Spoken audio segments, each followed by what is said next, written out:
Awesome. Hi there. Each of you have very strong characters and personalities. So, where did you get your inspiration to create your characters? Like, have you met people like your characters in real life, or what did you do to get into the mindset and to get into the personalities of your characters? And this is for everybody. Yeah, you guys answer this.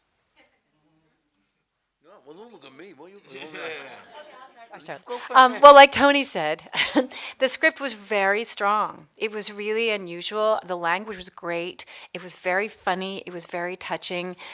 When you have that kind of when you have that language, that's that's really what you need because you can't make it up. It's really hard when somebody says you can be whoever you want to be, and you're like, that's kind of how we work, actors. You start with the script, and honestly, that was sort of everything. That was all I drew on.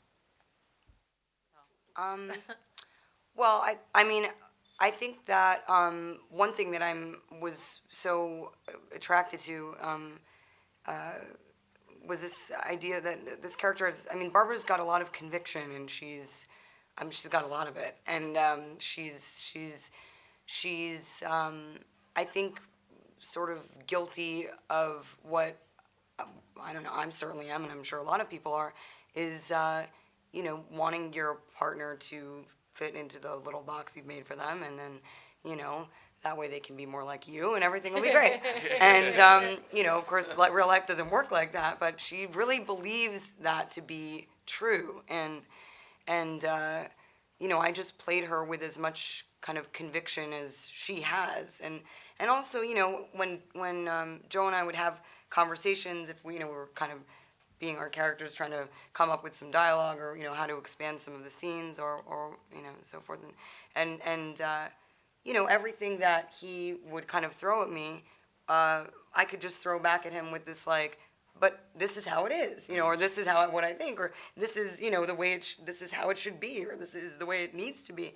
And so if we could just when we acted together, we just kind of continue that dialogue of just stay a very focused person. She's got her eyes on the prize, and I mean, I think like I said, I think we've all been that person in some way.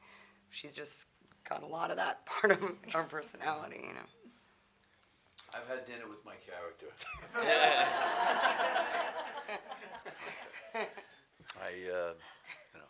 I know a few people who are disconnected and who are living their own world and still have to be the king of the roost or whatever it is, the chicken or something. Whatever. But I do know people like that. Yes.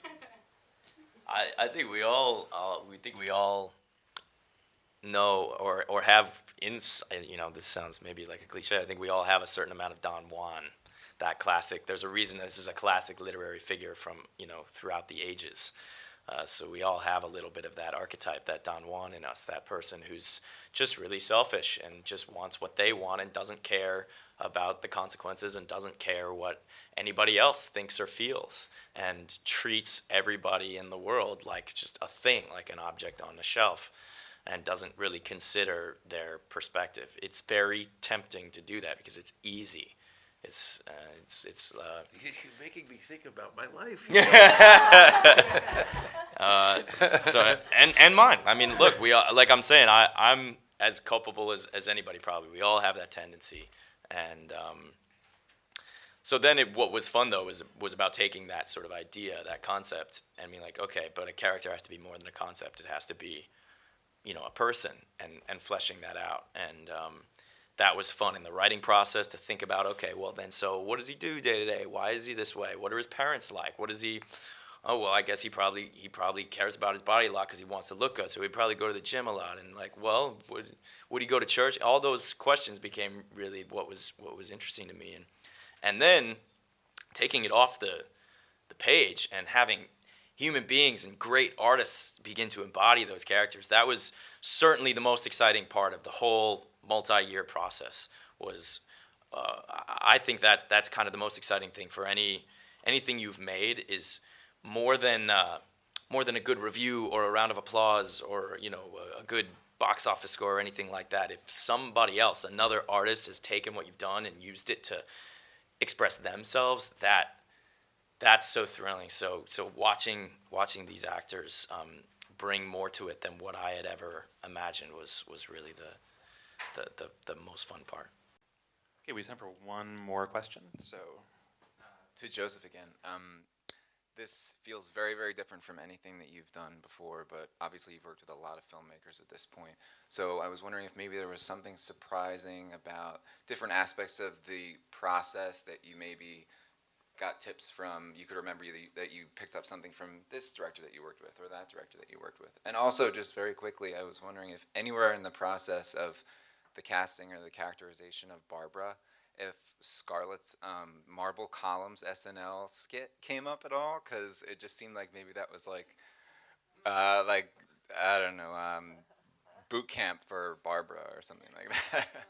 I was absolutely impressed about Scarlett's multiple turns on SNL, and she's a really extraordinary actress in that she can balance that comedy with sincerity, and I think that's really evident in Lost in Translation or Vicky Cristina Barcelona and any number of other movies we could bring up. That's a hard balance to strike, and she does it masterfully, and that was certainly a big part of why I always thought of her. This press for that conference is going great. I just love it. What do you have to say? Keep going. about Tell us about your director. Yes, you asked about directors that I've worked with. So I was really fortunate. The year before shooting Don John, I worked with Rian Johnson, and then Christopher Nolan, and then Steven Spielberg, and they're three, extraordinary filmmakers. They're this guy.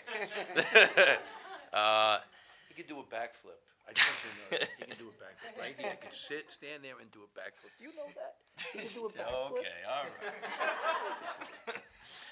right. These are three very different filmmakers. Forget about that director stuff. He can He do a gets backflip. back. But I'll tell you one thing that I noticed that I think all three of them have in common is the ability to balance a thorough plan with a sense of spontaneity. Because that's what you really need, I think, on a movie set is all day long you're getting those questions of, well, we thought we were going to do it this way, but actually, now that we're here, how about this? And you have to decide whether to stick to your guns or to go off on a new trail. And I definitely noticed that Ryan and Steven and Chris had a really good sense of balancing those. Because if you answer one way or the other too heavily, if you're too married to your plan, you'll end up with something maybe kind of stale. But if you don't stick to your plan enough, and you're too seduced by whimsical notions and new ideas, you can kind of lose your train of thought and end up with something that doesn't have a solid through line. So I always try to keep that in the front of my mind. Am I balancing this right? Am I too attached to my preconceived notions of this, or am I too lured in by new ideas? And that's something I certainly noticed from those three directors. great. Thank you so much. We have to wrap it up. I'm sorry. How do you stay in such great shape? I want to know. So please remain seated while they leave, and the movie comes out on September. Anyway, please remain seated while they leave. Thank you very much. Appreciate it.